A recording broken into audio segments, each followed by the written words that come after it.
আমরা অনেকে যদি সারি খাইতে না পারি তাহলে আর ওই দিন রোজা রাখি না। অনেক লোক আছে বলে যে আজকে সারি খেতে পারি না এই জন্য রোজা রাখি না। তো সারি না খাইতে পারলে রোজা রাখবেন না কেন? সারি খাওয়াটা সুন্নত আর রোজা রাখাটা ফরজ। আপনার সুন্নত ছুটে গেছে, কোনো অসুবিধা নেই। সারি না খাইলে রোজার কোনো অসুবিধা নাই। সারি খাওয়াটা উত্তম। নবী সাল্লাল্লাহু আলাইহি ওয়াসাল্লাম বলেছেন তাসাহহারু ফাইন্না ফিস সাহুরি বারাকা, তোমরা রাতের শেষ বেলার খানাটা সারি খানাটা খাবা, এটাতে বরকত আছে, কল্যাণ আছে। দুপুরের খানায় বরকতের কোনো ঘোষণা নাই, অন্য কোনো খানায় বরকতের কোনো ঘোষণা নাই, কিন্তু সারির খানাতে বরকতের ঘোষণা আছে।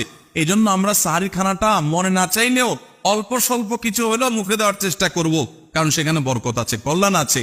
কিন্তু কোনো কারণে সারি মিস হয়ে গেছে, ঘুম থেকে উঠতে পারেন নাই, আজান হয়ে গেছে, তাহলে এই অজুহাতে রমজানের ফরজ রোজা না রাখার কোনো সুযোগ নাই। কষ্ট একটু বেশি হতে পারে ওই দিন, তাতে কিছুই হবে না, আমরা একেবারে মরে যাব না। ধৈর্য ধরা শিখতে হবে। ইমানদারকে আল্লাহ তাআলা সবর করা শিখাচ্ছেন রমজানের মাধ্যমে। এই জন্য ভাইরা, কোনোদিন সারি মিস হলে ওই দিন রোজা মিস করা যাবে না। ভালো লাগলে ফলো করে শেয়ার করবেন।